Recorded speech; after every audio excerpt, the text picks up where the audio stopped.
Welcome to all. എല്ലാവർക്കും secret PSCയിലേക്ക് സ്വാഗതം. ഇന്ന് നമ്മൾ നോക്കാൻ പോകുന്നത് എക്കണോമിക്സ് ആണ് കേട്ടോ. അപ്പോൾ എക്കണോമിക്സ് വരുന്നത് 8ാം ക്ലാസ്സിലെ സോഷ്യൽ സയൻസിലാണ്. 7ാമത്തെ ചാപ്റ്ററായ സമ്പദ് ശാസ്ത്ര ചിന്തകൾ എന്നാണ് കേട്ടോ ചാപ്റ്ററിൻ്റെ പേര്. അപ്പോൾ നമ്മുടെ ചാനലിൽ പുതിയ SCERT ക്ലാസ്സുകളും പഴയ SCERT ക്ലാസ്സുകൾ, പ്രീവിയസ് ക്വസ്റ്റ്യൻ ആൻസേഴ്സ്, ആവർത്തിക്കുന്ന ചോദ്യങ്ങൾ, ക്വസ്റ്റ്യൻ പേപ്പർ റിവിഷൻസ് ഒക്കെ ചെയ്യുന്നുണ്ട് കേട്ടോ. അപ്പോൾ നമ്മുടെ ക്ലാസ്സുകൾ ഇഷ്ടമാവുകയാണെന്നുണ്ടെങ്കിൽ സപ്പോർട്ട് ചെയ്യുക. അപ്പോൾ നമുക്ക് ഇന്നത്തെ ക്ലാസ്സിലേക്ക് പോകാം. ഇന്നത്തെ ചാപ്റ്ററിൻ്റെ പേരെന്താ പറഞ്ഞത്? 7ാമത്തെ ചാപ്റ്ററാണ്. സമ്പദ് ശാസ്ത്ര ചിന്തകൾ എന്നാണ് ചാപ്റ്ററിൻ്റെ പേര്. ഇതിന് തുടക്കത്തിലുള്ള ഒരു ഹെഡിങ്ങിൽ തന്നെ ക്വസ്റ്റ്യൻ ചോദിച്ചിട്ടുണ്ട് കേട്ടോ. നമുക്ക് നോക്കാം. നമ്മൾ ഓരോ ഭാഗവും ഇമ്പോർട്ടൻ്റ് ആണ്, ഓരോ വരികളും ഇമ്പോർട്ടൻ്റ് ആണ്. നമ്മൾ ഇങ്ങനെ ജസ്റ്റ് ഇങ്ങനെ വെറുതെ വിട്ട് പോകുന്ന ക്വസ്റ്റ്യൻസ് ആയിരിക്കാം ചിലപ്പോൾ പിന്നീട് ചോദിക്കുന്നതാണ്. അപ്പോൾ നോക്കിയേ, ഫസ്റ്റ് എന്താണ്? നമ്മുടെ ആവശ്യങ്ങളെക്കുറിച്ച് നിങ്ങൾ ചിന്തിച്ചിട്ടുണ്ടോ? ആവശ്യങ്ങൾ ഓരോന്നും പൂർത്തീകരിക്കുമ്പോഴേക്കും അടുത്ത ആവശ്യം കടന്നു വരും. മനുഷ്യൻ്റെ ആവശ്യങ്ങൾ തൃപ്തിപ്പെടുത്തുന്നതിനുള്ള സാധനങ്ങളും സേവനങ്ങളിലും ലഭ്യമാക്കുന്ന പ്രക്രിയയാണ് ഉൽപ്പാദനം. നമ്മൾ കഴിഞ്ഞ ക്ലാസ്സിൽ പറഞ്ഞിട്ടുണ്ട് അല്ലേ? കഴിഞ്ഞ 7ാം ക്ലാസ്സിലെ ചാപ്റ്ററിൽ നമ്മൾ പറഞ്ഞിട്ടുണ്ടായിരുന്നു എന്താണ് ഉൽപ്പാദനം, ഉൽപ്പാദന ഘടകങ്ങൾ ഏതൊക്കെയാണ് അല്ലേ? ഭൂമി, തൊഴിൽ, മൂലധനം, സംഘാടനം എന്നിവയെക്കുറിച്ചൊക്കെ നമ്മൾ ഡീറ്റെയിൽ ആയിട്ട് പറഞ്ഞിട്ടുണ്ടായിരുന്നു. നമ്മുടെ ക്ലാസ്സുകൾ കാണാത്തവരുണ്ടെങ്കിൽ പോയി കാണാം കേട്ടോ. അപ്പോൾ നമുക്ക് ഇന്ന് അപ്പോൾ നമ്മൾ ഉൽപ്പാദനത്തിന് അതുമായിട്ടല്ലേ അതിനെ കണക്റ്റ് ആയിട്ടാണ് വരുന്നത്. നോക്കി ചിത്രം നോക്കൂ. എന്തെല്ലാം പ്രവർത്തനങ്ങളിലാണ് ആളുകൾ ഏർപ്പെട്ടിരിക്കുന്നത്? നോക്കിയാൽ കൃഷിയുണ്ട് അല്ലേ? കൃഷിയുണ്ട്, ട്രാഫിക് ഉണ്ട്, അതുപോലെ തന്നെ എന്താണ് വ്യവസായങ്ങളുണ്ട്, ഹോസ്പിറ്റൽസ് ഉണ്ട് അല്ലേ? അപ്പോൾ ഇതൊക്കെ കാണിക്കുന്നുണ്ട്. അപ്പം നമ്മൾ കഴിഞ്ഞ ചാപ്റ്ററിൽ പറഞ്ഞിട്ടുണ്ടായിരുന്നു. ഇതുപോലെ തന്നെ തൊഴിലിനെ കുറിച്ചിട്ടൊക്കെ ഡീറ്റെയിൽ ആയിട്ട് പറഞ്ഞിട്ടുണ്ടായിരുന്നു. പ്രാഥമിക മേഖല, ദ്വിതീയ മേഖല, തൃതീയ മേഖല ഒക്കെ എടുത്തിട്ടുണ്ടായിരുന്നു അല്ലേ? 9ാം ക്ലാസ്സിലെ SCERT ഒക്കെ നമ്മൾ എടുത്തിട്ടുണ്ടായിരുന്നു. ഓക്കെ, ഇവിടെ കൃഷി, ഫാക്ടറി, തൊഴിൽ എന്നിവ സാധനങ്ങൾ ഉൽപ്പാദിപ്പിക്കുന്ന പ്രവർത്തനങ്ങളും ട്രാഫിക് പോലീസ്, ഡോക്ടർ എന്നിവരുടേത് സേവനങ്ങളുമാണ്. അപ്പോൾ എന്താണ്? കൃഷിയും ഫാക്ടറി, തൊഴിൽ എന്നിവയൊക്കെ എന്താണ്? സാധനങ്ങൾ ഉൽപ്പാദിപ്പിക്കുന്ന പ്രവർത്തനങ്ങളാണ് അല്ലേ? സാധനങ്ങൾ ഉൽപ്പാദിപ്പിക്കുന്ന പ്രവർത്തനങ്ങളാണ്. എന്നാൽ ട്രാഫിക് പോലീസും ഡോക്ടറൊക്കെ എന്താണ്? സേവനങ്ങളാണ്. അപ്പോൾ സാധനങ്ങൾ ഉൽപ്പാദിപ്പിക്കുന്നതാണ് കൃഷിയും ഫാക്ടറി, തൊഴിലൊക്കെ. സേവനങ്ങൾ ഏതൊക്കെയാണ്? ട്രാഫിക് പോലീസും ഡോക്ടറൊക്കെ എന്താണ്? സേവനങ്ങളാണ്. ഇവയെല്ലാം ഉൽപ്പാദനത്തിൻ്റെ ഭാഗമായിട്ട് കണക്കാക്കുന്നു. അപ്പോൾ ഇതൊക്കെ എന്താണ് നമ്മൾ പറഞ്ഞിട്ടുണ്ടായിരുന്നല്ലേ? ഭൂമി, തൊഴിൽ, മൂലധനം, സംഘാടനം എന്ന് പറയുന്ന ഫാക്ടേഴ്സ് പറഞ്ഞിട്ടുണ്ടായിരുന്നു. അപ്പോൾ അതിൽ നമുക്കറിയാം സാധനങ്ങളും സേവനങ്ങളും ഒക്കെ ഉൽപ്പാദിപ്പിക്കുന്നതിനെയാണല്ലേ ഉൽപ്പാദനം എന്ന് പറയുന്നത്. അപ്പോൾ ഇതൊക്കെ എന്താണ്? ഉൽപ്പാദനത്തിൻ്റെ ഭാഗമാണ്. ഈ സാധനങ്ങളും സേവനങ്ങളൊക്കെ എന്താണ്? ഉൽപ്പാദനത്തിൻ്റെ ഭാഗമാണ്. ഉൽപ്പാദന പ്രക്രിയയ്ക്ക് ആവശ്യമായ വരുന്നതുകൊണ്ട് ഭൂമി, തൊഴിൽ, മൂലധനം, സംഘാടനം എന്നീ ഘടകങ്ങളെ പറ്റിയും അവയ്ക്ക് ലഭിക്കുന്ന പ്രതിഫലത്തെ പറ്റിയും നിങ്ങൾ മുൻ ക്ലാസ്സുകളിൽ പഠിച്ചിട്ടുണ്ടല്ലോ എന്ന് പറയുന്നുണ്ട് അല്ലേ? നമ്മൾ പറഞ്ഞിട്ടുണ്ടായിരുന്നു ഭൂമിയുടെ പ്രതിഫലം എന്തായിരുന്നു? പാട്ടമായിരുന്നു. അതുപോലെ തന്നെ തൊഴിലിൻ്റെ എന്തായിരുന്നു? തൊഴിലിൻ്റെ കൂലിയാണ് അല്ലേ? കൂലി എന്ന് പറയുന്നത് ഒന്നില്ലെങ്കിൽ പണമായിട്ടാകാം നൽകുന്നത്, അല്ലെങ്കിൽ സാധനങ്ങളായിട്ടാകാം നൽകുന്നത്.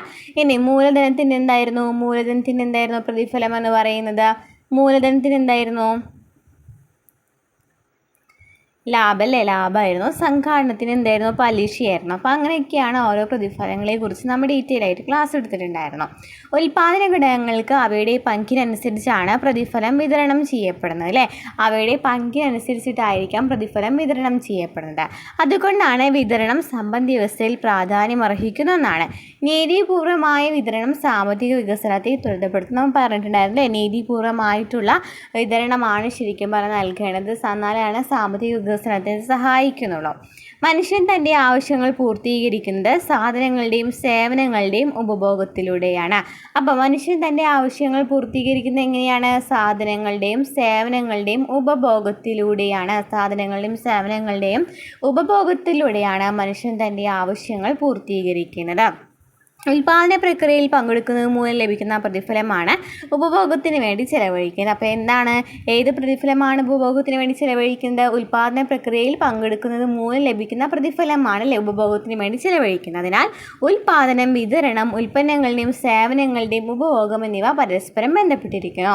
ഉൽപ്പാദനം, വിതരണം, ഉൽപ്പന്നങ്ങളുടെയും സേവനങ്ങളുടെ ഉപഭോഗം എന്നിവ പരസ്പരം ബന്ധപ്പെട്ടിരിക്കുന്നു.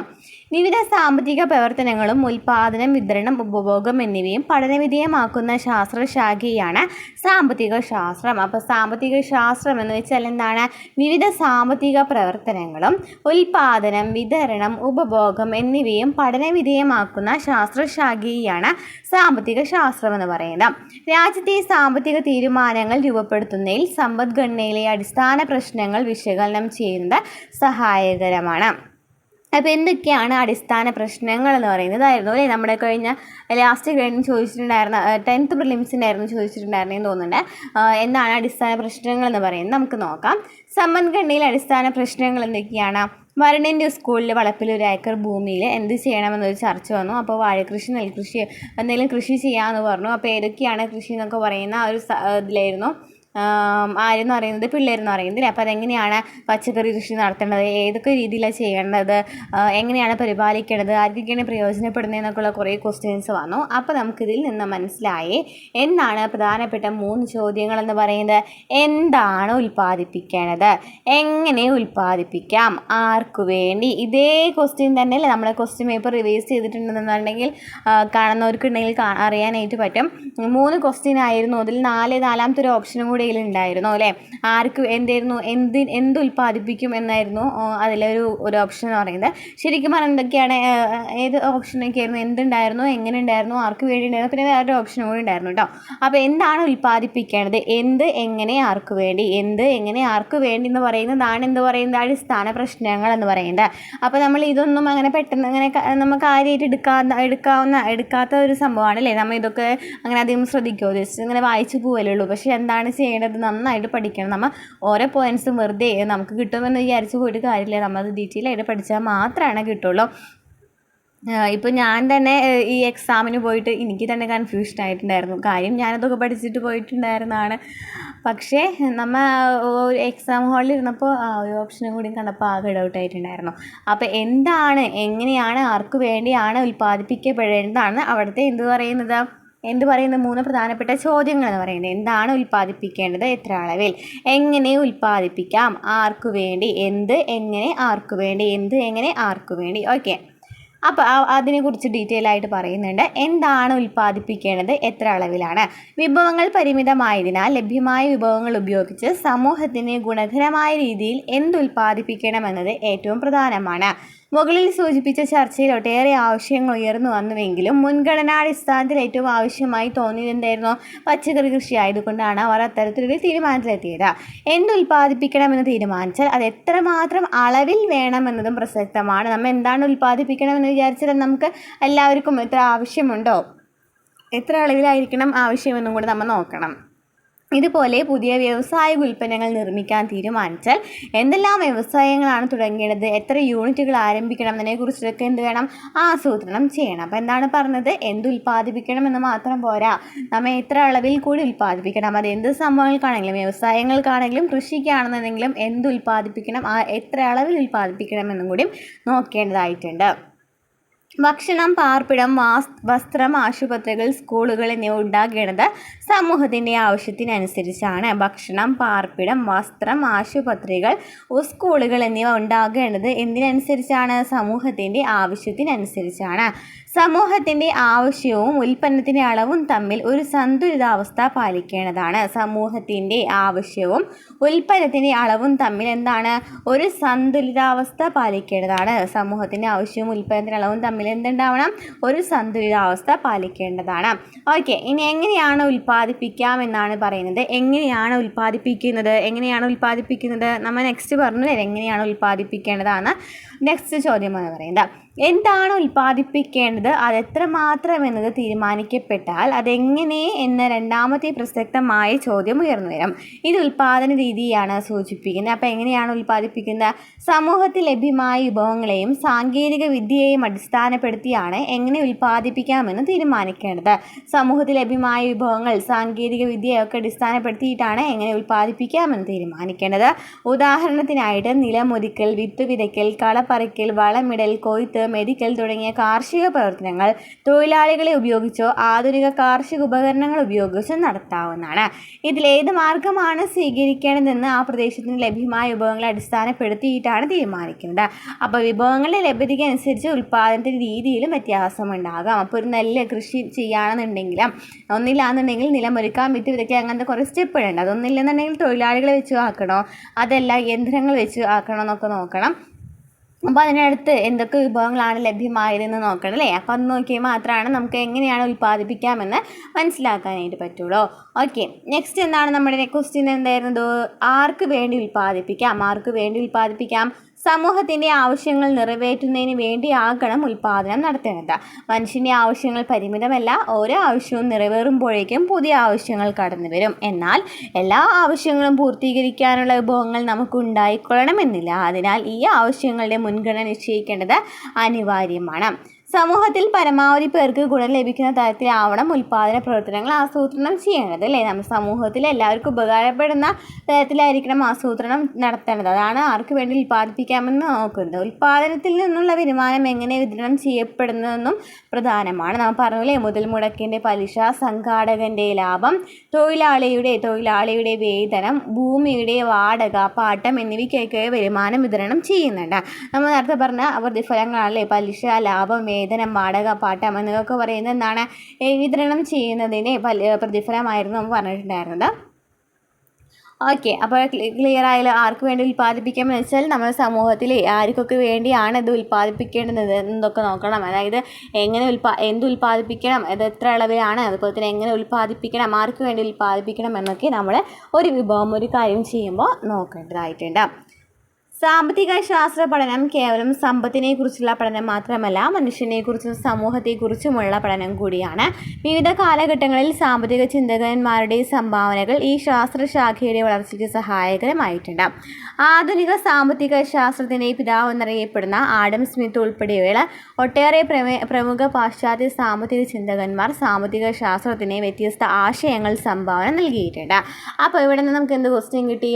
ആധുനിക സാമ്പത്തിക ശാസ്ത്രത്തിൻ്റെ പിതാവ് ആരാണ്? ആഡം സ്മിത്താണ് ആധുനിക സാമ്പത്തിക ശാസ്ത്രത്തിൻ്റെ പിതാവ് എന്നറിയപ്പെടുന്നത്.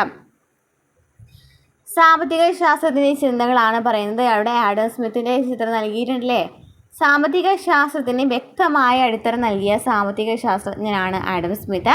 Nature and causes of the wealth of Nations. അപ്പോൾ അദ്ദേഹത്തിൻ്റെ ബുക്ക് പഠിച്ചു വയ്ക്കുക. Nature and causes of the wealth of Nations. Nature and causes of the wealth of Nations എന്ന പ്രശസ്ത ഗ്രന്ഥത്തിലൂടെയാണ് അദ്ദേഹം തൻ്റെ സാമ്പത്തിക ആശയങ്ങൾ പങ്കുവച്ചത്. സമ്പത്തിനെ കുറിച്ചുള്ള പഠനമാണ് സാമ്പത്തിക ശാസ്ത്രം എന്ന് അദ്ദേഹം പറഞ്ഞു. അപ്പോൾ സമ്പത്തിനെ കുറിച്ചുള്ള പഠനമാണ് സാമ്പത്തിക ശാസ്ത്രം എന്ന് പറഞ്ഞത് ആരാണ്? ആഡം സ്മിത്താണ്. സമ്പത്തിനെ കുറിച്ചുള്ള പഠനമാണ് സാമ്പത്തിക ശാസ്ത്രം എന്ന് പറയുന്നത് അദ്ദേഹമാണ്. ആധുനിക സാമ്പത്തിക ശാസ്ത്രത്തിൻ്റെ പിതാവ് എന്നറിയപ്പെടുന്നത്. അദ്ദേഹത്തിൻ്റെ ബുക്ക് എന്താണ്? Nature and causes of the wealth of Nations. സാമ്പത്തിക പ്രവർത്തനങ്ങളിൽ ഗവൺമെൻറ്റിൻ്റെ ഇടപെടൽ പരിമിതപ്പെടുത്തണമെന്നും വ്യക്തി സ്വാതന്ത്ര്യത്തിന് കൂടുതൽ പ്രാധാന്യം നൽകണമെന്നുള്ള ആശയമാണ് ആഡം സ്മിത്ത് മുന്നോട്ട് വെച്ചത്. അപ്പോൾ എന്താ പറയുന്നത്? സാമ്പത്തിക പ്രവർത്തനങ്ങളിൽ ഗവൺമെൻറ്റിൻ്റെ ഇടപെടൽ കുറച്ചിട്ട് എന്ത് ചെയ്യണം? വ്യക്തി സ്വാതന്ത്ര്യത്തിന് പ്രാധാന്യം നൽകണമെന്ന് പറഞ്ഞു. ഇതിനെയാണ് ലെസേ ഫെയർ സിദ്ധാന്തം എന്നറിയപ്പെടുന്നത്. അപ്പോൾ ലെസേ ഫെയർ സിദ്ധാന്തം ആരുടെയാണ്? ആഡം സ്മിത്തിനെയാണ് ചോദിച്ചിട്ടുണ്ട് കേട്ടോ. പട്ടികയായിട്ട് ടേബിളായിട്ട് യോജിപ്പിക്കാനായിട്ട് ചോദിച്ചിട്ടുണ്ട്. ഓക്കെ, അപ്പോൾ ആഡം സ്മിത്തിനെ കുറിച്ചിട്ട് എന്തൊക്കെയാണ് പറഞ്ഞത്? ആധുനിക സാമ്പത്തിക ശാസ്ത്രത്തിൻ്റെ പിതാവാണ് അദ്ദേഹം. അതുപോലെ തന്നെ സമ്പത്തിനെ കുറിച്ചുള്ള പഠനത്തെയാണ് സാമ്പത്തിക ശാസ്ത്രം എന്ന് അദ്ദേഹം പറഞ്ഞു. ലെസേ ഫെയർ സിദ്ധാന്തം എന്ന് വെച്ചാൽ എന്താണ്? വ്യക്തിക്കാണ് പ്രാധാന്യം അല്ലേ. എന്തിനാണ്? ഗവൺമെൻറ്റിൻ്റെ ഇടപെടലൊക്കെ കുറച്ചിട്ട് വ്യക്തി സ്വാതന്ത്ര്യത്തിന് കൂടുതൽ പ്രാധാന്യം നൽകണമെന്ന ആശയം ആര് കൊണ്ടുവന്നിട്ടുണ്ടായിരുന്നോ? Adam Smith കൊണ്ടുവന്നിട്ടുണ്ടായിരുന്നു. വ്യവസായ വിപ്ലവത്തിൻ്റെ ഫലമായി പുതിയ വ്യവസായശാലകളും തൊഴിലാളികളുടെ കൂട്ടായ്മകളും ഉണ്ടായി. സാങ്കേതിക വിദ്യയിലും ഉൽപ്പാദന പ്രക്രിയയിലും മാറ്റങ്ങളുണ്ടായി. ഇതാണ് കാൾ മാർക്സ് എന്ന സാമ്പത്തിക ശാസ്ത്രജ്ഞൻ്റെ ആശയങ്ങൾ രൂപപ്പെടുവാനുണ്ടായ സാഹചര്യം. അപ്പോൾ നെക്സ്റ്റ് ആൾ വരാണ് കാൾ മാർക്സ്. കാൾ മാർക്സിൻ്റെ കാൾ മാർക്സ് എന്ന് പറയുന്ന സാമ്പത്തിക ശാസ്ത്രജ്ഞൻ്റെ ആശയങ്ങൾ രൂപപ്പെടുവാനുണ്ടായ സാഹചര്യം എന്താണ്? വ്യവസായ വിപ്ലവം വന്നതിന് ശേഷമാണല്ലേ. വ്യവസായ വിപ്ലവത്തിൻ്റെ ഫലമായിട്ട് പുതിയ വ്യവസായശാലകളും തൊഴിലാളികളും കൂട്ടായ്മകളൊക്കെ ഉണ്ടായി. അതുപോലെ തന്നെ സാങ്കേതിക വിദ്യയിലും പ്രധാനമായിട്ടും മാറ്റങ്ങൾ ഉണ്ടായിട്ടുണ്ടായിരുന്നു. ഉൽപാദന പ്രക്രിയയിൽ തൊഴിലാളികളുടെ പങ്കാളിത്തത്തിനാണ് മാർക്സ് പ്രാധാന്യം നൽകിയത്. അപ്പം മാർക്സ് എന്തിനാണ് പ്രാധാന്യം നൽകിയത്? തൊഴിലാളികളുടെ പങ്കാളിത്തത്തിനാണ് മാർക്സ് പ്രാധാന്യം നൽകിയത്. ഉൽപാദനത്തിൻ്റെ അടിസ്ഥാനം തൊഴിലാളികളുടെ അധ്വാനമാണ്. ഉൽപാദനത്തിൻ്റെ അടിസ്ഥാനം എന്താണ്? തൊഴിലാളികളുടെ അധ്വാനമാണ്. തൊഴിലാളികളുടെ അധ്വാനത്തിൻ്റെ പ്രതിഫലമാണ് ഉൽപ്പന്നത്തിൻ്റെ വില. തൊഴിലാളികളുടെ അധ്വാനത്തിൻ്റെ പ്രതിഫലമാണ് ഉൽപ്പന്നത്തിൻ്റെ വില. എന്നാൽ ഇതിൻ്റെ ഒരു ഭാഗം മാത്രം തൊഴിലാളികൾക്ക് പ്രതിഫലമായി നൽകുകയും ബാക്കി സിംഹഭാഗവും മുതലാളി ലഭ്യമാക്കി ലാഭമാക്കിയിട്ട് മാറ്റുകയും ചെയ്യണം. ഇതിനെ മിച്ചമൂല്യം എന്നാണ് അദ്ദേഹം വിളിച്ചത്. അതായത് എന്താണ് പറയുന്നത്? ഇവിടെ അദ്ദേഹം പ്രാധാന്യം കൊടുത്തത് തൊഴിലാളികൾക്കാണ്. കാരണം തൊഴിലാളികളുടെ അധ്വാനശേഷി ഇല്ലാന്നുണ്ടെങ്കിൽ ഒരു വ്യവസായം നടക്കില്ല അല്ലേ? അപ്പം അങ്ങനെ തൊഴിലാളികളുടെ പ്രതിഫലനത്തെയാണ് ഉൽപ്പന്നത്തിൻ്റെ വില എന്നാണ് അദ്ദേഹം പറഞ്ഞത്.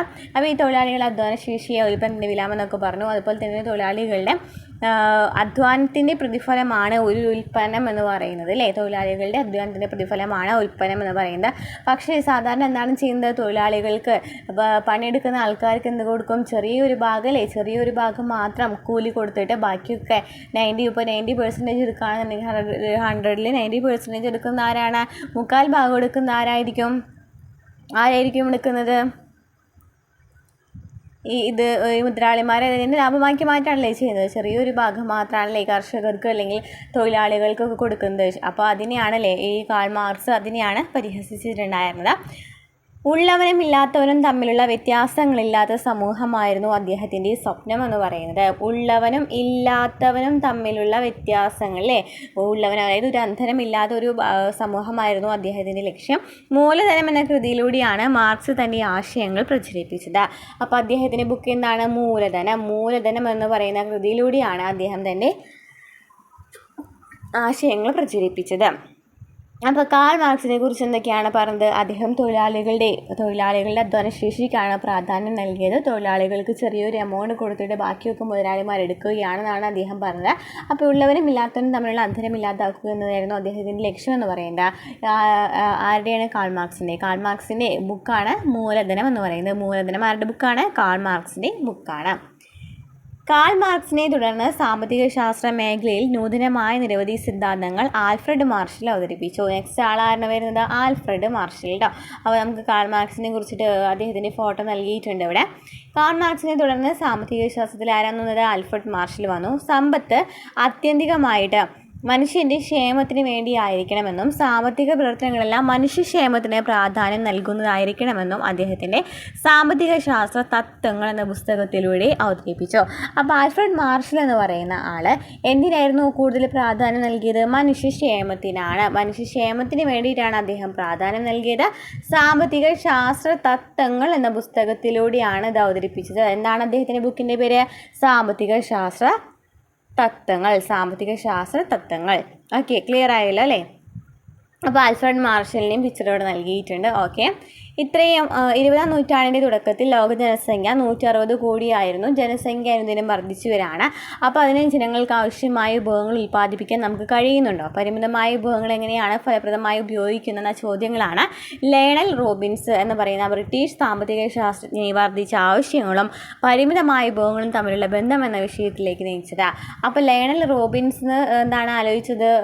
ജനസംഖ്യ കൂടുന്തോറും അതിനെ അനുസരിച്ചുള്ള വിഭവങ്ങൾ ലഭിക്കുന്നുണ്ടോ, അല്ലെങ്കിൽ ആ വിഭവങ്ങൾ എങ്ങനെയാണ് ഫലപ്രദമായിട്ട് ഉപയോഗിക്കുന്നത്, എങ്ങനെയൊക്കെയാണ് ആര് നോക്കിയിട്ടുണ്ടായിരുന്നത്? റോബിൻസൺ നോക്കിയിട്ടുണ്ടായിരുന്നത്. പരിമിതമായ വിഭവങ്ങൾ ഫലപ്രദമായി ഉപയോഗിക്കാൻ നമ്മുടെ ആവശ്യങ്ങൾക്ക് മുൻഗണന നിശ്ചയിക്കേണ്ടതാണെന്ന് ലയണൽ റോബിൻസ് വ്യക്തമാക്കി. അപ്പോൾ അദ്ദേഹം പറഞ്ഞത്, റോബിൻസൺ എന്താണ് പറഞ്ഞത്? പരിമിതമായ വിഭവങ്ങൾ ഫലപ്രദമായി ഉപയോഗിക്കാൻ നമ്മുടെ ആവശ്യങ്ങൾക്ക് മുൻഗണന നിശ്ചയിക്കേണ്ടതാണ്. നമ്മുടെ ആവശ്യങ്ങൾക്ക് മുൻഗണന നിശ്ചയിച്ചാൽ മാത്രമാണ് പരിമിതമായ വിഭവങ്ങൾ, അതായത് കുറച്ച് വിഭവങ്ങൾ ഉണ്ടെന്നുണ്ടെങ്കിൽ ഫലപ്രദമായിട്ട് ഉപയോഗിക്കണമെന്നുണ്ടെങ്കിൽ നമ്മുടെ ആവശ്യങ്ങളും എന്ത് ചെയ്യണം? മുൻഗണന നിശ്ചയിക്കണം അല്ലേ? അപ്പോൾ 20ാം നൂറ്റാണ്ടിൻ്റെ ആരംഭത്തിലാണ് അമേരിക്കൻ സാമ്പത്തിക ശാസ്ത്രജ്ഞനായ പോളെ സാമുവൽസൺ എന്നാണ് പറയുന്നത്. പോളെ സാമുവൽസൺ അല്ലേ? അദ്ദേഹം പറയുന്ന ഒരു പുതിയ ആളും കൂടി വന്നേക്കാണ്. സാമ്പത്തിക ശാസ്ത്ര മേഖലയിൽ പുതിയ ആശയങ്ങൾ അവതരിപ്പിച്ചു. ഒരു രാജ്യത്തിൻ്റെ സാമ്പത്തിക ഭദ്രത മികച്ച സാമ്പത്തിക ആസൂത്രണത്തിൻ്റെയും ശരിയായ വിഭവവിനിയോഗത്തിൻ്റെയും ഫലമാണെന്നാണ് സാമുവൽസൺ പറഞ്ഞത്. ഒരു രാജ്യത്തിൻ്റെ സാമ്പത്തിക ഭദ്രത എന്ന് പറയുന്നത് മികച്ച സാമ്പത്തിക ആസൂത്രണത്തിൻ്റെയും ശരിയായ വിഭവവിനിയോഗത്തിൻ്റെയും ഫലമാണ്. മികച്ച സാമ്പത്തിക ആസൂത്രണത്തിൻ്റെയും ശരിയായ വിഭവ വിനിയോഗത്തിൻ്റെയും ഫലമാണെന്ന് സാമുവൽസൺ പറഞ്ഞു. അപ്പോൾ സാമുവൽസൺ എന്നാണ് പറയുന്നത്, ഒരു രാജ്യത്തിൻ്റെ സാമ്പത്തിക ഭദ്രത മികച്ച സാമ്പത്തിക ആസൂത്രണത്തിൻ്റെയും ശരിയായ വിഭവ വിനിയോഗത്തിൻ്റെയും ഫലമാണെന്നാണ് സാമുവൽസൺ പറഞ്ഞത്. അപ്പോൾ നമ്മൾ ഇത്ര നേരം പറഞ്ഞിരുന്ന ആൾക്കാരെ കുറിച്ചൊക്കെ പറഞ്ഞിട്ടുണ്ട്. ആഡം സ്മിത്ത് പറഞ്ഞു സമ്പത്തിനെ കുറിച്ചുള്ള പഠനം പറഞ്ഞത് ആരായിരുന്നു? ആഡം സ്മിത്ത് ആയിരുന്നു. എന്തായിരുന്നു ബുക്കിൻ്റെ പേര് കമൻറ്റ് ചെയ്യും കേട്ടോ. ഇത്ര നേരം നമ്മൾ പറഞ്ഞിരുന്ന ബുക്കാണ്. ഓക്കെ, ഇനി തൊഴിലാളികൾക്കാണ് പ്രാധാന്യം കൊടുത്തിരുന്നത് അല്ലേ? തൊഴിലാളികൾക്ക് പ്രാധാന്യം കൊടുത്തിരുന്ന ആരായിരുന്നു? കാൾ മാർക്സ് ആയിരുന്നു അല്ലേ? കാൾ മാർക്സ് ആയിരുന്നു തൊഴിലാളികൾക്ക് പ്രാധാന്യം കൊടുത്തിരുന്നത്. ഇനി ആൽഫ്രഡ് മാർഷൽ എന്തിനാണ് പ്രാധാന്യം നൽകിയത്? ആൽഫ്രഡ് മാർഷൽ എന്താണ് പ്രാധാന്യം നൽകിയത്? എന്തിനായിരുന്നു? അന്തരല്ലേ, തൊഴിലാളികൾക്ക് വേണം കൂടുതൽ പ്രാധാന്യം കൊടുക്കണം എന്നുള്ള ഒരു വാക്യമാണ് ആൽഫ്രഡ് മാർഷൽ പറഞ്ഞത്. നെക്സ്റ്റ്, അതിരില്ലാത്ത വിഭവങ്ങളും പരിമിതമായ വിഭവങ്ങൾ, അതിരില്ലാത്ത ആവശ്യങ്ങളും പരിമിതമായ വിഭവങ്ങൾ എന്ന് പറഞ്ഞത് ആരായിരുന്നു? അതിരില്ലാത്ത ആവശ്യങ്ങളും പരിമിതമായ വിഭവങ്ങളല്ലേ, കുറച്ച് വിഭവങ്ങൾ മാത്രമാണ് ഉള്ളത്, പക്ഷെ എന്താണ് നമ്മുടെ ആവശ്യങ്ങൾ കൂടുതലാണെന്ന് പറഞ്ഞത് ആരായിരുന്നു പറഞ്ഞത്? റോബിൻസൺ ആണ് അങ്ങനെ പറഞ്ഞല്ലേ, റോബിൻസൺ പറഞ്ഞു. ഇനി പോളി സാമുവൽസൺ എന്തായിരുന്നു പറഞ്ഞത്? സാമ്പത്തിക പദ്ധതിയെ കുറിച്ച് പറഞ്ഞു അല്ലേ? മികച്ച സാമ്പത്തിക ആസൂത്രണത്തിൻ്റെയും ശരിയായ വിഭവ വിനിയോഗം. അപ്പം മികച്ച സാമ്പത്തിക ആസൂത്രണം ശരിയായ വിഭവ വിനിയോഗത്തെക്കുറിച്ചൊക്കെ സാമുവൽസൺ ആണ് പറഞ്ഞത്. മികച്ച സാമ്പത്തിക ആസൂത്രണം ശരിയായ വിഭവ വിനിയോഗം എന്ന് പോളി സാമുവൽസൺ ആണ് പറയുന്നത്. ഓക്കെ, അപ്പോൾ സാമ്പത്തിക ശാസ്ത്ര രംഗത്ത് ഇന്ത്യ ഒട്ടേറെ സംഭാവനകൾ നൽകിയിട്ടുണ്ട്. ഇന്ത്യയുടെ സംഭാവനകളാണ് കേട്ടോ പറയുന്നത്. ഇന്ത്യയുടെ സാമ്പത്തിക ശാസ്ത്ര ആശയങ്ങൾക്ക് മൗര്യ സാമ്രാജ്യത്തോളം പഴക്കമുണ്ട്. ചന്ദ്രഗുപ്ത മൗര്യനെ മുഖ്യ ഉപദേഷ്ടാവായിരുന്ന ചാണക്യൻ്റെ അർത്ഥശാസ്ത്രം എന്ന ഗ്രന്ഥം ഇന്ത്യയുടെ സാമ്പത്തിക ശാസ്ത്ര സിദ്ധാന്തങ്ങളിൽ പ്രധാനമാണ്. നമുക്കറിയാം ചന്ദ്രഗുപ്ത മൗര്യൻ എന്ന് പറയുന്ന മൗര്യ സാമ്രാജ്യത്തിൻ്റെ അധിപനായിരുന്ന ചന്ദ്രഗുപ്ത മൗര്യൻ്റെ മുഖ്യ ഉപദേഷ്ടാവായിരുന്നു ആരെ? കൗടില്യൻ എന്നറിയപ്പെടുന്ന ചാണക്യല്ലേ. അപ്പം ഓക്കെ, അപ്പോൾ ചാണക്യൻ്റെ ബുക്ക് ഏതാണ്? അർത്ഥശാസ്ത്രം അല്ലേ. അപ്പം അർത്ഥശാസ്ത്രം എന്ന് പറയുന്നത് ചാണക്യൻ്റെ അർത്ഥശാസ്ത്രമാണ്, ഇമ്പോർട്ടൻ്റ് ആണ്, പഠിച്ചു വയ്ക്കുക. ചാണക്യൻ എന്താണ്? അർത്ഥശാസ്ത്രമാണ്. അർത്ഥശാസ്ത്രം എന്ന് പറയുന്ന ആരുടെ ബുക്കാണെന്ന് ചോദിച്ചാൽ ചാണക്യനാണ്. ഫലപ്രദമായ സാമ്പത്തിക പ്രവർത്തനങ്ങളുടെ അഭാവം ഒരു രാജ്യത്തിൻ്റെ ആശ്രയത്തിലേക്ക് നയിക്കുന്നു. രാജ്യത്തിൻ്റെ സാമ്പത്തിക പുരോഗതിക്ക് ശരിയായ നയങ്ങളുടെ പ്രാധാന്യം ചാണക്യൻ എടുത്തു പറഞ്ഞു. ഇത്തരം നയങ്ങളിലൂടെ സർക്കാരിനെ വരുമാന നഷ്ടം തടയാൻ കഴിയുന്നതാണ്. മഗധ എന്ന രാജ്യത്തെ ഒരു സാമ്പത്തിക ശക്തിയാക്കി മാറ്റിയതിൽ ചാണക്യൻ്റെ പങ്ക് വളരെ വലുതായിരുന്നു. അപ്പോൾ ചാണക്യൻ എന്ന് പറയുന്ന ആൾ കൗടില്യൻ്റെ അർത്ഥശാസ്ത്രം അല്ലെങ്കിൽ കൗടില്യൻ എന്നൊക്കെ അറിയപ്പെടുന്ന ആരാണ്? ചാണക്യനാണ് അല്ലേ. അപ്പോൾ അദ്ദേഹം എന്ന് പറയുന്ന മൗര്യ സാമ്രാജ്യത്തിൻ്റെ സ്ഥാപകനായിരുന്ന ചന്ദ്രഗുപ്ത മൗര്യൻ്റെ പ്രധാന സദസ്സിലെ ഒരാളായിരുന്നു അല്ലേ. അദ്ദേഹത്തിൻ്റെ അർത്ഥശാസ്ത്രത്തിൽ ഇതിനെക്കുറിച്ചിട്ടൊക്കെ ഡീറ്റെയിൽ ആയിട്ടല്ലേ, സാമ്പത്തിക ശാസ്ത്രത്തിനെ കുറിച്ചൊക്കെ ഡീറ്റെയിൽ ആയിട്ട് പറയുന്നുണ്ട്. അപ്പോൾ അത് കൂടുതലും മഗധ എന്ന് പറയുന്ന രാജ്യത്തിനൊക്കെ അദ്ദേഹം ഈ ഉപദേശം നൽകിയ കാരണം മഗധ എന്ന് പറയുന്ന ഒരു രാജ്യം വലിയൊരു സാമ്രാജ്യമായിട്ട് മാറുന്നതിനൊക്കെ അദ്ദേഹത്തിന് പങ്കുണ്ടെന്നാണ് പറയുന്നത്. ഇനി നെക്സ്റ്റ് ആളാണ് ബ്രിട്ടീഷ് ഇന്ത്യയിലെ അറിയപ്പെടുന്ന സാമ്പത്തിക ശാസ്ത്ര വിദഗ്ധയായിരുന്നു ദാദാഭായ് നവറോജി. ദാദാഭായ് നവറോജിനെ ഇപ്പോൾ കുറേ നാളുകളായിട്ട് ഇപ്പോൾ അടുത്ത് നടക്കുന്ന എല്ലാ എക്സാമുകളിലും ദാദാഭായ് നവറോജിനെ കുറിച്ച് ചോദിക്കുന്നുണ്ട് കേട്ടോ. അപ്പോൾ ബ്രിട്ടീഷ് ഇന്ത്യയിൽ അറിയപ്പെടുന്ന സാമ്പത്തിക ശാസ്ത്ര വിദഗ്ധനായിരുന്നു അദ്ദേഹം. ഇന്ത്യയുടെ സമ്പത്ത് ചോർത്തിയെടുക്കുന്നത് ബ്രിട്ടീഷ് ഭരണമാണെന്നും ഇത് ഇന്ത്യയെ ദാരിദ്ര്യത്തിലേക്കും സാമ്പത്തിക തകർച്ചയിലേക്കും നയിച്ചുവെന്നും അദ്ദേഹം ചൂണ്ടിക്കാട്ടി. അപ്പോൾ എന്താ പറയുന്നത്? ഇന്ത്യയുടെ സമ്പത്ത് എന്ന് പറയുന്നത് ചോർത്തിയെടുക്കുന്നതാണ് ബ്രിട്ടീഷ് ഭരണമെന്നും ഇത് ഇന്ത്യയെ ദാരിദ്ര്യത്തിലേക്കും സാമ്പത്തിക തകർച്ചയിലേക്കും നയിക്കുമെന്ന് പറഞ്ഞു അദ്ദേഹം ഒരു ബുക്ക് ഉണ്ടാക്കിയില്ലേ. ബുക്കിൽ എന്തായിരുന്നു പറയുന്നത്? ചോർച്ചാ സിദ്ധാന്തം അറിയപ്പെടുന്നത് കാരണം എന്താണ്? ചോർച്ചയാണല്ലേ. അത് ഇവിടുത്തെ പണമൊക്കെ എങ്ങനെയാണ് പോകുന്നതെന്നൊക്കെ അദ്ദേഹം നോക്കി കാണാണ് ചെയ്ത. അങ്ങനെ എങ്ങനെയാണ് പോകുന്നതെന്ന് എങ്ങനെയാണ് മനസ്സിലായത്? സമ്പത്തിൻ്റെ ചോർച്ചയ്ക്കുള്ള പ്രധാന കാരണങ്ങൾ എന്തൊക്കെയായിരുന്നു? ഇന്ത്യയിൽ ജോലി ചെയ്തിരുന്ന ബ്രിട്ടീഷ് ഉദ്യോഗസ്ഥർക്ക് ഉയർന്ന ശമ്പളം നൽകി. ഇന്ത്യയിലെ അസംസ്കൃത വസ്തുക്കൾ തുച്ഛമായ വില നൽകി ശേഖരിച്ച് അതുകൊണ്ടുണ്ടാക്കിയ ഉൽപ്പന്നങ്ങൾ കൂടിയ വിലയ്ക്ക് ഇന്ത്യൻ കമ്പോളത്തിൽ വിറ്റഴിച്ചു. ഇന്ത്യയിലെ അസംസ്കൃത വസ്തുക്കൾ തുച്ഛമായ വില നൽകി ശേഖരിച്ച് അതുകൊണ്ടുണ്ടാക്കിയ ഉൽപ്പന്നങ്ങൾ കൂടിയ വിലയ്ക്ക് ഇന്ത്യൻ കമ്പോളത്തിൽ തന്നെ വിറ്റഴിക്കൽ. ബ്രിട്ടൻ്റെ സാമ്രാജ്യത്വ വികസനത്തിന് വേണ്ടി ഇന്ത്യൻ സമ്പത്ത് കൊള്ളയടിക്കൽ. ബ്രിട്ടൻ്റെ സാമ്രാജ്യത്വ വികസനത്തിന് വേണ്ടിയിട്ട് ഇന്ത്യൻ സമ്പത്ത് കൊള്ളയടിക്കുന്നു. അതുപോലെ തന്നെ ഇന്ത്യൻ തൊഴിലാളികളെ അടിമകളെ പോലെ പണിയെടുപ്പിക്കുകയും കാർഷിക വ്യാവസായിക ഉൽപ്പന്നങ്ങൾ ബ്രിട്ടനിലേക്ക് കയറ്റി അയക്കുകയും ചെയ്യൽ. ഇന്ത്യൻ തൊഴിലാളികളെ അടിമകളെ പോലെ പണിയെടുപ്പിക്കുകയും കാർഷിക വ്യാവസായിക ഉൽപ്പന്നങ്ങൾ ബ്രിട്ടനിലേക്ക് കയറ്റി അയക്കുകയും ചെയ്യൽ. അപ്പം അങ്ങനെയൊക്കെയാണ് ഇവിടുത്തെ ഇന്ത്യയിലെ സമ്പത്ത് എന്ന് പറയുന്നത് പോകുന്നതെന്നാണ് മനസ്സിലായത് അല്ലേ. എങ്ങനെയൊക്കെയാണ്? ഇന്ത്യയിൽ ജോലി ചെയ്തിരുന്ന ബ്രിട്ടീഷ് ഉദ്യോഗസ്ഥർക്ക് ഉയർന്ന ശമ്പളം നൽകി, അതുപോലെ തന്നെ ഇന്ത്യയിൽ അല്ലെങ്കിൽ അസംസ്കൃത വസ്തുക്കൾ ചെറിയൊരു വിലക്ക് നൽകി ശേഖരിച്ചിട്ട് അതിൽ വലിയൊരു വില കൊടുത്തിട്ടില്ലേ ഉൽപ്പന്നങ്ങൾ ഉണ്ടാക്കിയിട്ട് അത് നമ്മുടെ കമ്പോളത്തിൽ തന്നെയാണ് വിറ്റഴിക്കുന്നത്. അതുപോലെ തന്നെ ഇന്ത്യൻ സമ്പത്ത് കൊള്ളയടിക്കുന്നുണ്ട്. അതുപോലെ തന്നെ തൊഴിലാളികളെ അടിമകളെ പോലെ പണിയെടുപ്പിച്ച് ബ്രിട്ടനിലേക്ക് കയറ്റി അയക്കുകയൊക്കെ ചെയ്യുന്നുണ്ട്. ബ്രിട്ടീഷ് ചൂഷണത്തെ സംബന്ധിച്ച് രമേശ് ചന്ദ്രദത്ത് എന്ന സാമ്പത്തിക ശാസ്ത്രകാരൻ്റെ പഠനവും സാമ്പത്തിക ശാസ്ത്ര ചിന്തകൾക്ക് കരുത്തേകി. അപ്പോൾ എന്താണ് രമേശ് ചന്ദ്രദത്ത് പറയുന്ന ഒരാളും കൂടി പേരാണ്. ബ്രിട്ടീഷ് ചൂഷണവും പടിഞ്ഞാറൻ നാഗരികതയും എങ്ങനെ ഇന്ത്യയെ തകർത്തുവെന്ന് സാമ്പത്തിക ശാസ്ത്ര പഠനങ്ങളിലൂടെ ദത്ത് വ്യക്തമാക്കുന്നു. അപ്പോൾ അദ്ദേഹത്തെക്കുറിച്ച് ചോദിച്ചിട്ടുണ്ട്. ഈ ആളുകളൊക്കെയും ഈ പാഠം നല്ല ഇമ്പോർട്ടൻ്റ് ആണ്. എല്ലാ ഭാഗത്തു നിന്നും കുറേ ക്വസ്റ്റ്യൻസ് വന്നിട്ടുണ്ട് കേട്ടോ ഓൾറെഡി തന്നെ. അപ്പോൾ രമേശ് ചന്ദ്രദത്ത് എന്നാണ് പറയുന്നത് ബ്രിട്ടീഷ് ചൂഷണവും അതുപോലെ തന്നെ പടിഞ്ഞാറൻ നാഗരികതയും എങ്ങനെയാണ് ഇന്ത്യയെ തകർത്തത്. ബ്രിട്ടീഷ് ചൂഷണവും പടിഞ്ഞാറൻ നാഗരികതയും എങ്ങനെയാണ് ഇന്ത്യയെ തകർത്തത് എന്നാണ് രമേശ് ചന്ദ്രദത്ത് പറഞ്ഞത്. ബ്രിട്ടീഷ് ചൂഷണവും പടിഞ്ഞാറൻ നാഗരികതയും ഇന്ത്യയെ എങ്ങനെ തകർത്തു എന്ന് പറഞ്ഞു. ഓക്കെ, ഗാന്ധിജിക്ക് എന്താണ് സാമ്പത്തിക ശാസ്ത്രത്തിൽ പങ്കെന്നാണ് നെക്സ്റ്റ് പറയുന്നത്. ഗാന്ധിജിയും സാമ്പത്തിക ശാസ്ത്രവും. മഹാത്മാഗാന്ധി എന്താ പറയുന്നത്? ഇന്ത്യക്ക് ആവശ്യം മൂലധനം ഏതാനും പേരിൽ കേന്ദ്രീകരിക്കലല്ല. 1900 മൈൽ നീളവും 1500 മൈൽ വീതിയുമുള്ള ഈ ഭൂഖണ്ഡത്തിലെ 7 ലക്ഷം ഗ്രാമങ്ങൾക്ക് എളുപ്പത്തിൽ ലഭിക്കാനാവുന്ന വിധത്തിൽ വിതരണം ചെയ്യലാണ്. അപ്പോൾ ഞാൻ പറയുന്നത് കൂടുതൽ മൂലധനം ഉണ്ടാക്കണമെന്നല്ല നമ്മുടെ ലക്ഷ്യം എന്ന് പറയുന്നത്. ശരിക്കും പറഞ്ഞാൽ നീതിപൂർവമായ വിതരണം ചെയ്യണമെന്നാണ് അദ്ദേഹം പറയുന്നത്. അപ്പോൾ എന്താണ് പറയുന്നത്? ദാദാഭായ് നവറോജിക്ക് ശേഷം ഇന്ത്യയിലെ സാമ്പത്തിക ശാസ്ത്രത്തിൽ തനതായ സംഭാവനകൾ നൽകിയത് നമ്മുടെ രാഷ്ട്രപിതാവായ മഹാത്മാഗാന്ധിയായിരുന്നു. ഗാന്ധിയുടെ ആദ്യ പുസ്തകമായ ഹിന്ദു സ്വരാജിൽ തന്നെയാണ് അദ്ദേഹത്തിൻ്റെ സാമ്പത്തിക ആശയങ്ങളെ തുടക്കം എന്ന് പറയുന്നത്. അപ്പോൾ ഗാന്ധിജിയുടെ പുസ്തകമാണ് അല്ലേ ഹിന്ദു സ്വരാജ്. ആരുടെ പുസ്തകമാണ്? ഗാന്ധിജിയുടെ ആദ്യത്തെ പുസ്തകമാണ് ഹിന്ദു സ്വരാജ്. 1909 അദ്ദേഹം അത് പുറത്തിറക്കിയത്. അതിലാണ് സാമ്പത്തിക ആശയങ്ങളെ കുറിച്ചിട്ട് കൂടുതലായിട്ട് പറയുന്നത്. ഗാന്ധിജിയുടെ ആശയങ്ങൾ ഗ്രാമീണ സമ്പദ് വ്യവസ്ഥയ്ക്കും ധാർമ്മിക മൂല്യങ്ങൾക്കും പ്രാധാന്യം നൽകുന്നവയായിരുന്നു. മഹാത്മാഗാന്ധിയുടെ ട്രസ്റ്റിഷിപ്പ് ആരുടെയാണ്? ഗാന്ധിയുടെയാണ്. ട്രസ്റ്റിഷിപ്പ് എന്ന മഹത്തായ ആശയം സമ്പദ്ശാസ്ത്ര രംഗത്ത് പുതിയ ചിന്തകൾക്ക് വഴിതെളിയിച്ചു. സത്യത്തിലും അഹിംസയിലും അധിഷ്ഠിതമായ ഒരു സമ്പദ് വ്യവസ്ഥയാണ് ട്രസ്റ്റിഷിപ്പ് എന്നതിലൂടെ ഗാന്ധിജി ലക്ഷ്യമിട്ടത്. അപ്പോൾ ട്രസ്റ്റിഷിപ്പ് എന്ന് വെച്ചാൽ എന്താണ്? സത്യത്തിലും അഹിംസയിലും അധിഷ്ഠിതമായ ഒരു സമ്പദ് വ്യവസ്ഥയാണ് ട്രസ്റ്റിഷിപ്പ് എന്നതിലൂടെ ഗാന്ധിജി ലക്ഷ്യമിട്ടത്. ഓക്കെ, ഇനി എന്താണ് ട്രസ്റ്റിഷിപ്പ് എന്ന് പറയുന്നത്? മഹാത്മാഗാന്ധിയുടെ ട്രസ്റ്റിഷിപ്പ് എന്ന ആശയത്തിന് പ്രധാന ഉള്ളടക്കങ്ങൾ നൽകിയിട്ടുണ്ട്. മുതലാളി തനിക്ക് മാത്രമായുള്ള ഉടമസ്ഥാവകാശം പരിത്യജിക്കുകയും സമ്പത്ത് കൈവശം വെച്ചുകൊണ്ടിരിക്കുന്ന ജനങ്ങളുടെ ഒരു ട്രസ്റ്റ് എന്ന നിലയിലാണെന്ന് പ്രഖ്യാപിക്കുകയും ചെയ്യണം. ട്രസ്റ്റിഷിപ്പിൽ എന്തൊക്കെയാണ് പറയുന്നത്? മുതലാളി തനിക്ക് മാത്രമായുള്ള ഉടമസ്ഥാവകാശം പരിത്യജിക്കുകയും ആ സമ്പത്ത് കൈവശം വെച്ചുകൊണ്ടിരിക്കുന്ന ജനങ്ങളുടെ ഒരു ട്രസ്റ്റ് എന്ന നിലയിലാണെന്ന് പ്രഖ്യാപിക്കുകയും ചെയ്യണം. ഒരു ട്രസ്റ്റിക്ക് പൊതുജനങ്ങളല്ലാതെ വേറെ അനന്തരാവകാശികൾ ട്രസ്റ്റിക്ക് പാടില്ല. ഉൽപാദനത്തിൻ്റെ സ്വഭാവം നിശ്ചയിക്കുന്ന വ്യക്തികളുടെ ഹിതമോ അത്യാഗ്രഹമോ അനുസരിച്ചല്ല, സമൂഹത്തിൻ്റെ ആവശ്യങ്ങൾ അനുസരിച്ചായിരിക്കണം ഉൽപാദനത്തിൻ്റെ സ്വഭാവം നിശ്ചയിക്കുന്നത്. അവിടെ അത്യാർത്ഥിയും ഒന്നും നോക്കേണ്ട കാര്യമില്ല.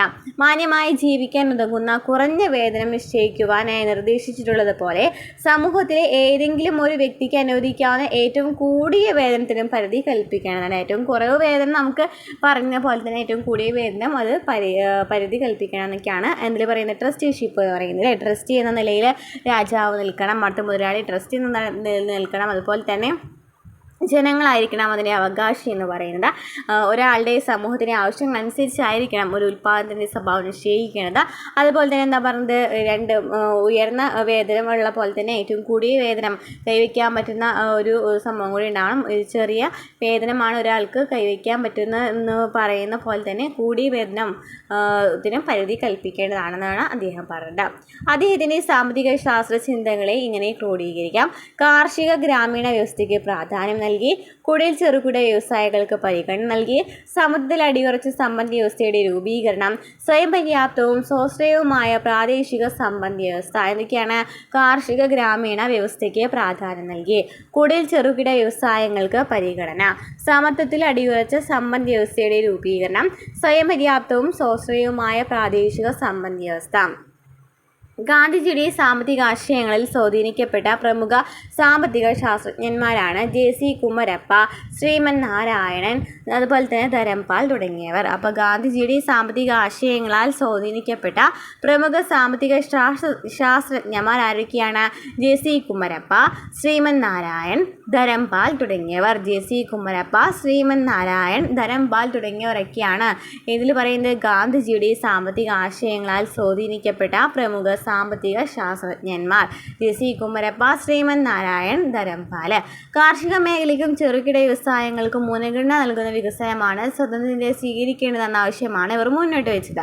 കാർഷിക മേഖലയ്ക്കും അതുപോലെ തന്നെ ചെറുകിട വ്യവസായികൾക്കും മുൻഗണന നൽകണമെന്ന് പറയുന്ന ആ ഒരു വികസനത്തെ കുറിച്ചിട്ടാണ് ഇവർ മുന്നോട്ട് വെച്ചത്. അപ്പോൾ നമ്മൾ ഗാന്ധിജി അതുപോലെ തന്നെ കൂടുതൽ ചെറുകിട വ്യവസായങ്ങൾക്കും ഗ്രാമീണ വ്യവസ്ഥയ്ക്കൊക്കെ പ്രാധാന്യം നൽകിയിട്ടുണ്ടായിരുന്നു.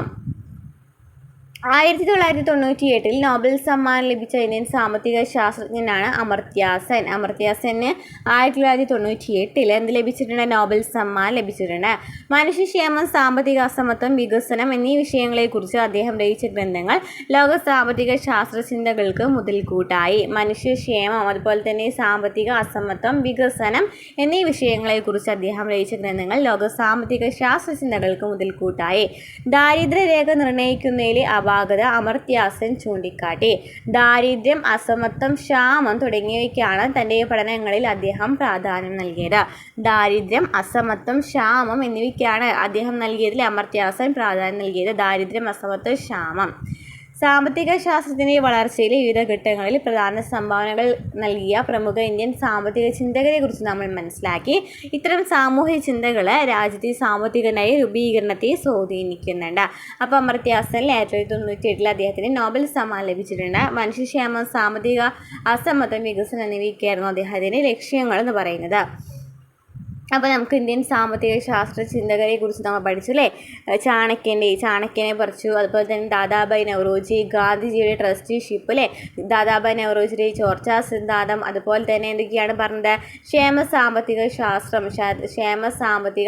ശാസ്ത്രത്തെക്കുറിച്ചിട്ട് പറഞ്ഞു അല്ലേ? അപ്പോൾ ഇത്രയൊക്കെയാണ് ഈ ചാപ്റ്ററിൽ പറയാനുള്ളത്. സാമ്പത്തിക ശാസ്ത്രം നിരന്തരം വളർന്നുകൊണ്ടിരിക്കുന്ന ഒരു പഠന മേഖലയാണ്. അപ്പോൾ സാമ്പത്തിക ശാസ്ത്ര പ്രശ്നങ്ങൾക്ക് പരിഹാരം കണ്ടെത്തുവാനും സാമ്പത്തിക ശാസ്ത്ര പഠനം ഉപയോഗപ്രദമാണെന്നൊക്കെ പറഞ്ഞു. അപ്പോൾ ഈ ചാപ്റ്ററിൽ നമ്മൾ എന്തൊക്കെയാണ് പറഞ്ഞത്? സമ്പദ്ഘടനയിലെ അടിസ്ഥാന പ്രശ്നങ്ങൾ എന്തൊക്കെയാണ്? എന്ത്, എങ്ങനെ, ആർക്ക് വേണ്ടി ഉൽപ്പാദിപ്പിക്കണം? എന്ത്, എങ്ങനെ, ആർക്ക് വേണ്ടി ഉൽപ്പാദിപ്പിക്കണം? സാമ്പത്തിക ശാസ്ത്രം സമ്പത്തിൻ്റെ ഉൽപ്പാദനം, വിതരണം, ഉപഭോഗം എന്നിവയെക്കുറിച്ചുള്ള പഠനം മാത്രമല്ല, അത് മനുഷ്യ വിഭവശേഷിയെക്കുറിച്ചുള്ള പഠനം കൂടിയാണെന്ന് ഇതിൽ കൂടി നമുക്ക് മനസ്സിലായില്ലേ? ഇനി അതുപോലെ തന്നെ വിവിധ കാലങ്ങളിൽ വ്യത്യസ്ത രീതിയിലുള്ള സാമ്പത്തിക ശാസ്ത്രത്തിൽ നിർവഹിച്ചിരിക്കുന്നത് നമ്മൾ കണ്ടു. സാമ്പത്തിക ശാസ്ത്രജ്ഞന്മാരെ കണ്ടു അല്ലേ? അപ്പോൾ ഉൽപ്പാദനം, വിതരണം, ഉപഭോഗം എന്ന് പറയുന്നതാണ് അടിസ്ഥാന പ്രശ്നങ്ങൾ. ഏതൊക്കെയാണ്? എന്ത്, എങ്ങനെ, ആർക്ക് വേണ്ടി. ഇനി പാശ്ചാത്യ സാമ്പത്തിക ചിന്തകരായിരിക്കുന്ന Adam Smith, Karl Marx, Alfred Marshall, Lionel Robbins, Samuelson. അതുപോലെ ഇന്ത്യൻ സാമ്പത്തിക ശാസ്ത്ര ചിന്തകരായിരുന്നു ചാണക്യൻ, ദാദാഭായ് നവറോജി, രമേശ് ചന്ദ്രദത്ത്, ഗാന്ധിജി, അമർത്യ സെൻ എന്നിവരൊക്കെ. അപ്പോൾ ഇത്രയൊക്കെയാണ് ഇന്നത്തെ ഈ ചാപ്റ്ററിൽ പറയാനുള്ളത് കേട്ടോ. അപ്പോൾ നമ്മുടെ ക്ലാസ്സുകൾ ഇഷ്ടമായി എന്നുണ്ടെങ്കിൽ സബ്സ്ക്രൈബ് ചെയ്യുക, സപ്പോർട്ട് ചെയ്യുക. നമുക്ക് അടുത്ത ക്ലാസ്സുമായിട്ട് വീണ്ടും കാണാം കേട്ടോ.